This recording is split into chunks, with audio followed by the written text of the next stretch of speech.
Pacis and soothers, they're a fantastic tool.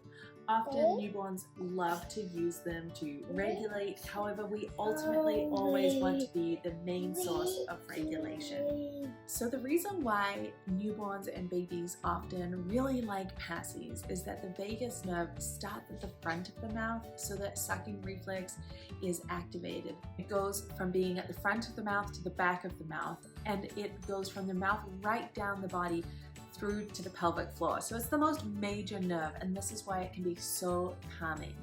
Pacifiers are a fantastic tool. However, they're not an always or a must.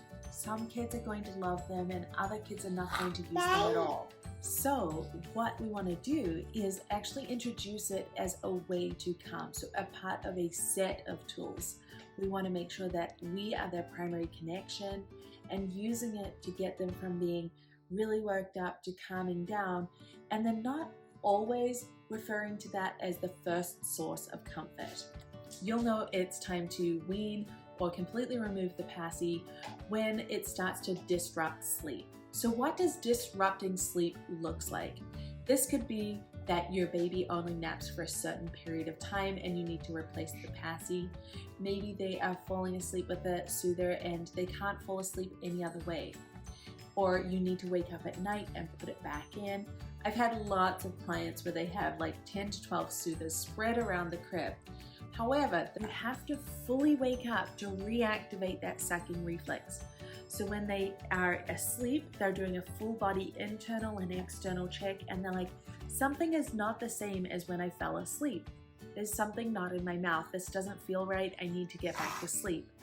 So then what they're doing is they're scanning their internal and external environments, and they are considering, how do I do that? This brings them fully out of sleep, so they're fully waking up, and then they have to fully wake up to reactivate the sucking reflex. And let's not even mention like trying to find the soother, turn it around, find the right bit, put it back in. And so that actually then arouses them way more than if we had helped them learn how to go from fully awake to fully asleep, so that when they scan that internal and external environment, they're like, yeah, no, I'm good. That being said, if you have a newborn, they're definitely going to need extra help falling asleep. It's about building a healthy foundation so that they can slowly, gently, and in a loving, attachment-focused way, learn how to sleep. So once you've discovered that, okay, this is actually interrupting sleep, maybe we have early mornings, night wakings, or short naps, how do you get rid of it? Really what it is that we can't just remove it and be like, oh well, you no longer have it. It is about replacing that skill. So when you have like that thing that they fall asleep with, there's like now a gap in knowledge, there's a gap in comfort. And as parents, our role is to then fill that gap. So we need to teach them skills, and we need to be there for them while they're learning. To be there for them while they're in that learning means that we want to ensure that they are being supported, that they know that they can trust that we're going to be there for them, that we're going to comfort them. Change is going to be hard. There is going to be some crying because no one likes change. However, we need to replace that void that we have made by taking the soother out, and then replace it with some other skills.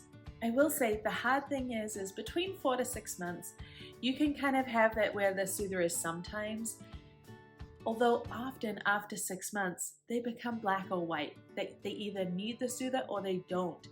And so our number one goal is always not to confuse our kids so they don't increase crying, and that they feel confident in knowing what's coming. When they know what's coming, then they feel safe. Hey there, Mama. Are you feeling exhausted, frustrated, and just a little defeated?